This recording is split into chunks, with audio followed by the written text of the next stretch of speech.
नमस्कार, मैं हूं शैलेंद्र सिंह और आप देख रहे हैं हमारा YouTube चैनल शब्द शब्द शैलेंद्र सिंह। आज हमारे साथ खास मेहमान हैं जेबा यास्मीन जी, जो बिजनेस वुमेन हैं और उनकी अपनी राजनीति भी रही है। पहले उन्होंने समाजवादी पार्टी के साथ राजनीति शुरू की, आजकल वो भारतीय जनता पार्टी में हैं। महिलाओं की क्या स्थिति है राजनीति में, ये हम इस मुद्दे पे बात करेंगे। जेबा जी, बहुत बहुत आपका स्वागत है। बहुत शुक्रिया शैलेंद्र जी। ये आपकी पॉलिटिकल लाइफ शुरू कैसे हुई थी? देखिए, शुरू से मैं टीचिंग प्रोफेशन में थी। टीचर्स हमेशा लीड करती हैं टीम को। हाँ। उसके बाद धीरे धीरे करके मैं सोशल एक्टिविटीज़ में एक्टिव हो गई। महिलाओं के उत्पीड़न पे कुछ NGOs के साथ काम किया, हर मुद्दे पे अपनी बात रखना। फिर 2017 से समाजवादी पार्टी के साथ जुड़ने का मौका मिला और फिर महिलाओं की आवाज़ को बुलंद किया, महिलाओं के मुद्दों पे बात की। ये मेरे प्रमुख मुद्दे रहते थे कि महिलाओं को हर क्षेत्र में आगे बढ़ना चाहिए और ख़ासकर शिक्षा पे बहुत ध्यान होना चाहिए। जैसे एक घर बिना महिला के नहीं चल सकता, तो मेरा मानना है कि देश भी नहीं चल सकता। जिस दिन ये बात अपना दिमाग में कोई बैठा लेगा तो महिलाओं को उनका हक दे देगा। अच्छा, क्या समाजवादी पार्टी में आपके पास जिम्मेदारियां थीं, फिर आप अलग हुई? थोड़ा सा उस यात्रा को बताइए। देखिए, अलग होने का मतलब कोई नाराज़गी नहीं थी। अच्छा मौका मिला। 2017 से जुड़ी एक सक्रिय कार्यकर्ता थी मैं पार्टी की और पार्टी ने पहचान दी मुझे। समाजवादी पार्टी ने मुझे महिला सभा में राष्ट्रीय सचिव बनाया और क्योंकि मैं बोलने में हमेशा आगे रहती थी तो मुझे प्रवक्ता भी बनाया और मैंने उसको बखूबी निभाया। मैंने हिंदी, इंग्लिश सारे चैनलों पे बहुत मुखर तरीके से पार्टी की बात रखी। तो बहुत अच्छा जर्नी रहा, लेकिन कहीं ना कहीं everybody looks for a growth. तो काम करने के बाद मैंने देखा कि कहीं रुकावटें आ रही थी। शायद महिला होना और एक माइनॉरिटी महिला होना सूट नहीं किया पार्टी को। अच्छा। जिस तरीके की ग्रोथ मैंने एक्सपेक्ट की थी वो नहीं मिल पा रही थी। मुझे लगा कि शायद माइनॉरिटी ना होती तो आसान होता। अच्छा, फिर उसके बाद आप भारतीय जनता पार्टी में आ गई। देखिए, लोग ये कयास लगा रहे थे जब मैंने समाजवादी पार्टी छोड़ी कि भाई समाजवादी पार्टी छोड़ी है तो माइनॉरिटी हैं, ऑब्वियसली बात है कि मुस्लिम चेहरा और मुस्लिम नाम है तो कहाँ जाएगा, बहुजन समाज पार्टी में या फिर कांग्रेस में। भाजपा तो किसी ने एक्सपेक्ट नहीं किया था। देखिए, मैं राजनीति कम्युनिटी वाइज नहीं करना पसंद करती हूँ और यही एक संदेश भी देना चाहती थी कि आप धर्म कौन सा अपनाते हैं बहुत ही पर्सनल इंडिविजुअल चॉइस होती है। इसमें पॉलिटिकल चॉइस नहीं होनी चाहिए। जो भी पार्टी अच्छा काम कर रही है, महिलाओं को उसकी भागीदारी दे रही है, मुझे लगता है उसके साथ खड़े होना चाहिए, नो मैटर वो कौन सी पार्टी है। समाजवादी पार्टी में मैंने इसलिए ज्वाइन नहीं की थी कि वो मुसलमानों को बढ़ावा देती है, ऐसा कुछ है, क्योंकि अखिलेश यादव जी से इंस्पायर होकर करी थी, एक विजनरी लीडर है, इसलिए की थी। आगे चल के जब मुझे लगा कि महिलाओं के लिए दिक्कत है या इससे ज़्यादा ग्रोथ नहीं हो रही है, तब मैंने अपने कदम पीछे हटाए।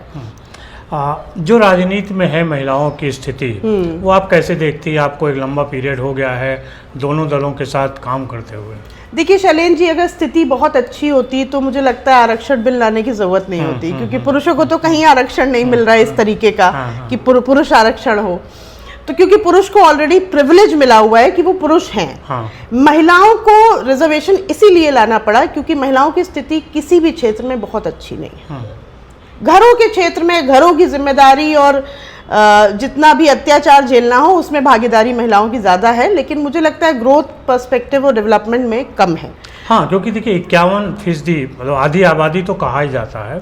और उस आधी आबादी का प्रतिनिधित्व कोई भी दल अपने हिसाब से दे नहीं रहा अभी। हाँ, रिजर्वेशन की क्या जरूरत थी? मुझे लगता है अभी भी रिजर्वेशन बिल पास हो गया है, विमेन रिजर्वेशन, लेकिन अभी लागू होने में समय लगेगा। लेकिन मुझे लगता है कि राजनीतिक दलों को वेट नहीं करना चाहिए। आप अगर वेट करोगे और जब लागू होने का वेट करोगे, दैट मीन्स आप महिला हितैषी तो नहीं है, आप मजबूरी के तहत फॉलो करोगे। आप शौक से नहीं फॉलो कर रहे हो। तो मुझे लगता है कि डे 1 से जब इस मुद्दे पे चर्चा हो रही है तो इसको आपको रिजर्वेशन वैसे भी देना चाहिए।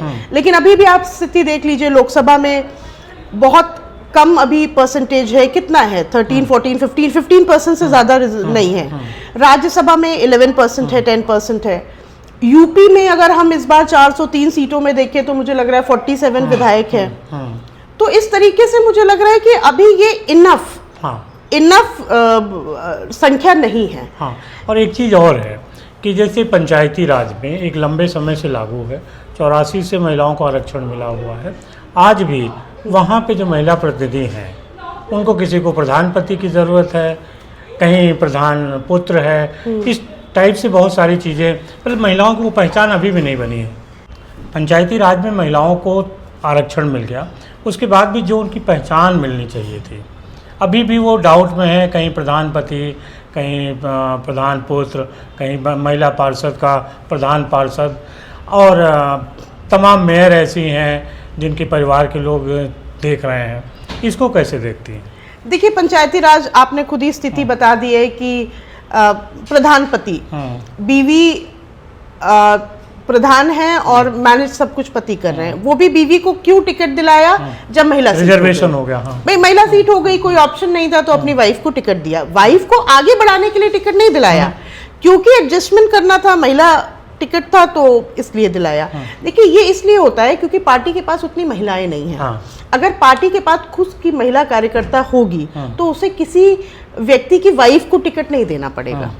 तो इसीलिए अभी भी मैं कह रही हूँ कि आरक्षण बिल अगर आज से कुछ साल बाद लागू होना है तो कम से कम पार्टी महिला कार्यकर्ताओं को जोड़े, ताकि ये जो पंचायती राज में स्थिति आई है यही फिर लोकसभा विधानसभा में आएगी। कि अगर आपके पास इनफ कैंडिडेट्स नहीं होंगे चुनाव लड़ाने के, आप 33% बताइए कहाँ से करेंगे? सांसद पति, विधायक पति होने लगेगा, यही होने लगेगा। और 33% आप कहीं भी देख लीजिए, फीमेल्स है ही नहीं इतनी, संगठन में नहीं है, संगठन में इतनी महिलाएं नहीं है। तो जब इतनी महिलाएं है ही नहीं, आप ये बताइए आज से 4 साल बाद जब ये लागू होगा तो आप लोग कहाँ से किसको लड़ाएंगे?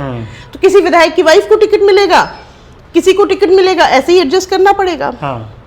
तो आपको क्या लगता है कि इसके लिए पहले से तैयारी संगठन चुनाव के जरिए करनी चाहिए? इनके लिए इन्हें कैंपेन चलाना चाहिए महिलाओं को जोड़ने के लिए, और सबसे पहले कैंपेन चलाने से पहले तो इंटरनली पार्टी के अंदर सुधार लाना चाहिए। जब आप पार्टी में ऐसा स्वागत रखेंगे महिलाओं के लिए कि उन्हें पार्टी में रहने में कोई खतरा या सेफ महसूस होगा, तभी वो करेंगी। और महिलाओं की संख्या जब ज्यादा होगी तो और महिलाएं आएंगी। अगर किसी भी क्षेत्र में महिलाएं कम होती है तो एक बार संकोच होता है जाने में। किसी भी ऑफिस में महिलाएं कम होती है, संकोच होता है।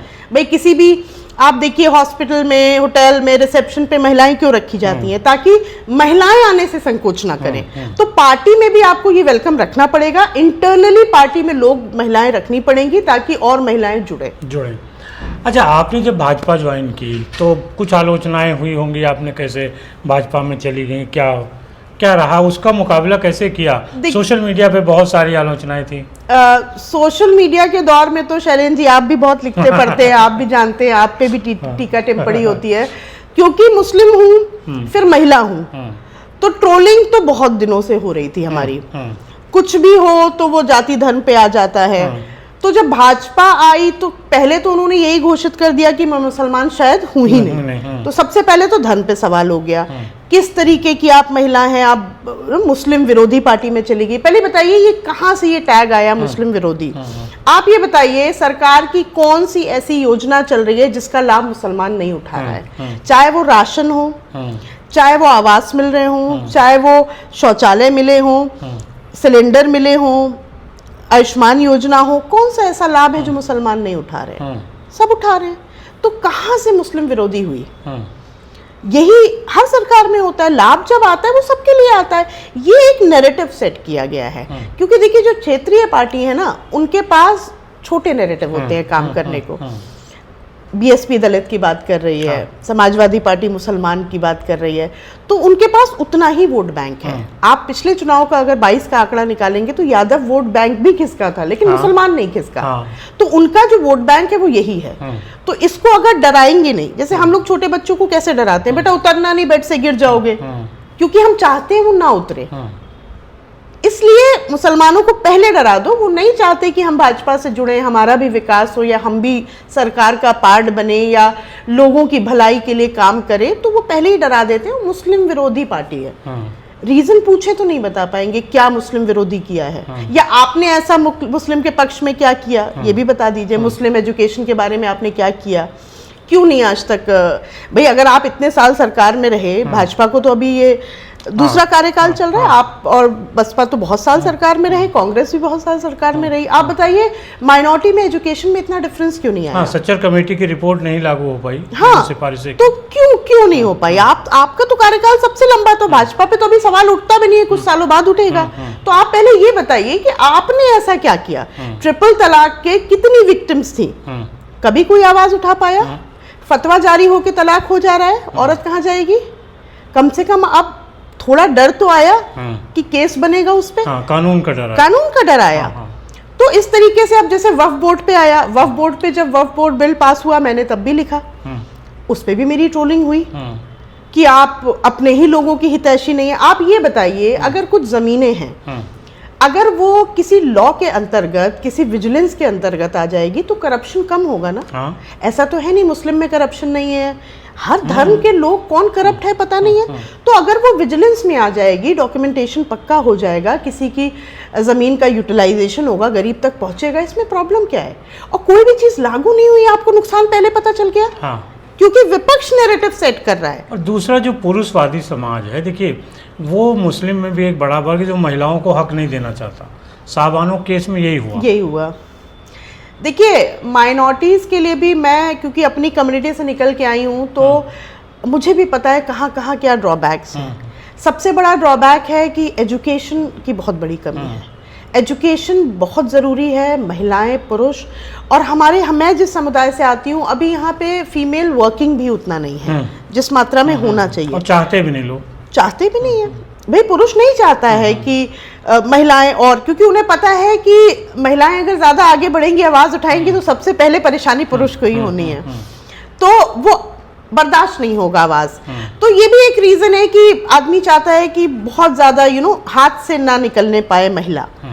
तो अगर आप ऐसा ही सोच रखोगे, फिर देश भी आगे नहीं बढ़ पाएगा। अच्छा, भाजपा की क्या सोच है? आप तो अब जान रहे हैं, मुस्लिम, खासतौर से मुस्लिम महिलाओं को लेके। देखिए मुझे मैंने जब ज्वाइन किया था तो काफ़ी लोगों ने कहा, फ्रेंड्स या नोन या वेल विशर्स, अरे आप कहाँ चली गई, कहाँ वो मुसलमानों को इतना आप शब्द बोलते हैं, आप कैसे एडजस्ट करेंगी। But Shailen ji, personally speaking, मुझे कभी कुछ यहाँ पे ऐसा अनकंफर्टेबल फील नहीं कराया। मैं जब भी प्रदेश कार्यालय जाती हूँ बहुत सम्मान मिलता है, मुझे कभी नहीं फील हुआ कि मैं ऑड वन आउट हूँ या मैं मुसलमान हूँ। बहुत अच्छा, मतलब एक प्रोफेशनल माहौल है, एक अच्छा संगठन है, सम्मान दिया जाता है। मैं प्रदेश अध्यक्ष जी भूपेंद्र चौधरी जी से काफ़ी बार मिली, मुझे बहुत सम्मान मिलता है। मुझे कभी ऐसा फील नहीं हुआ कि ये एंटी मुस्लिम पार्टी है। मुझे खुद बहन जी कह के वो संबोधित करते हैं, तो मुझे बहुत लगता है कि ऐसा कुछ भी नहीं है जो नरेटिव बाहर सेट है। अच्छा, एक तो वैसे भी महिलाओं का ही आगे आना मुश्किल होता है, और फिर उसमें से मुस्लिम महिला के लिए आपने इतना संघर्ष किया, क्या क्या कठिनाइयाँ फेस की? देखिए कठिनाइयाँ तो घर से ही शुरुआत हो गई थी। जब ये निर्णय लिया था कि राजनीति में जाना है, तो ही थोड़ी दिक्कतें घर में आ गई थी। सबको समझाना शुरू किया, जो कि सबके गले नहीं उतर रहा था। फिर मुझे लगा समय दे देना चाहिए। फिर मैंने बिना समझाए अपना काम शुरू कर दिया, समाजवादी पार्टी के साथ काम करने रही।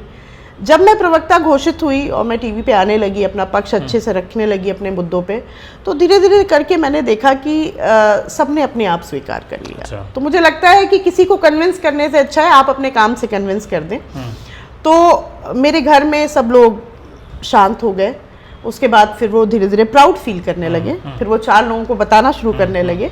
तो इस तरीके से शुरुआत तो थोड़ा मुश्किल थी, लेकिन अपने आप पे भरोसा था, वो मैनेज हो गया। और आज वो दिन है कि my parents, everybody, they are proud of me. अच्छा, कुछ महिलाओं को संदेश देना चाहती हैं कि किस तरीके से सक्सेस हों आज की जो लाइफ है, कैरियर, पॉलिटिक्स, फैमिली? देखिए शैलेन जी, महिलाओं के मुद्दों पे ही काम करती हूँ। महिलाओं से मेरी विनती है कि अपने आप को आप 4 दीवारी में तो बिल्कुल कैद ना रखें। देखिए घर में खाना बनाना वो हर कोई करता है, but that's not a job. इसके लिए वो एक बेसिक चीज़ है। जैसे मैं भी मदर हूँ, तो मैं भी बच्चों को संभालती हूँ, खाना बनाती हूँ, लुक आफ्टर करती हूँ, बट इसके अलावा मेरा बिजनेस है, मैं पॉलिटिक्स में सक्रिय हूँ, मैं एक फ्रीलांसर ट्रेनर हूँ, अपने लिए भी समय निकालती हूँ जो कि बहुत ज़रूरी है। तो आप अपनी आइडेंटिटी मत खोइए। आप हमेशा याद रखिए कि आपने पढ़ाई किस लिए करी है, आगे बढ़ने के लिए, काम करने के लिए, 4 लोगों को और जागरूक करने के लिए। तो आप जो घर संभालते हैं वो एक बेसिक चीज है जो आप करते हो, इसके अलावा क्या करते हो जिसमें देश के डेवलपमेंट में भागीदारी हो, वो बहुत अहम है। तो मुझे लगता है कि हर औरत को वर्किंग होना बहुत ज़रूरी है, चाहे वर्क फ्रॉम होम करिए, चाहे कहीं जाके जॉब करिए, चाहे घर में ट्यूशन पढ़ाइए, अर्निंग इज मस्ट। जिस दिन आप अपने 4 पैसे कमाते हैं तभी आप बोलने लायक समाज में बनते हैं, ये मैंने देख लिया। आत्मनिर्भर होते हैं, बिल्कुल, तभी आपकी कोई सुनेगा भी, कोई सुनेगा। वरना घर में आप जितने लोगों के लिए काम भी कर रहे हैं ना, आपके बच्चे हो गए, आपके हस्बैंड हो गए, वो भी आपकी नहीं सुनेंगे। तो फाइनेंशियली इंडिपेंडेंट होना इज मस्ट और हर औरत को होना चाहिए। तो ये थी जेबा जी के साथ हमारी बातचीत। आपको कैसी लगी ज़रूर बताइएगा। कुछ और मुद्दे हों जिन पे आप चाहते हो कि हम लोग बात करें, वो भी कमेंट बॉक्स में बताइएगा। और बहुत शुक्रिया जेबा जी, आपका बहुत बहुत धन्यवाद आपका। और दोस्तों आपका भी शुक्रिया कि आप इतने लंबे समय तक हम लोगों के साथ जुड़े रहे। धन्यवाद।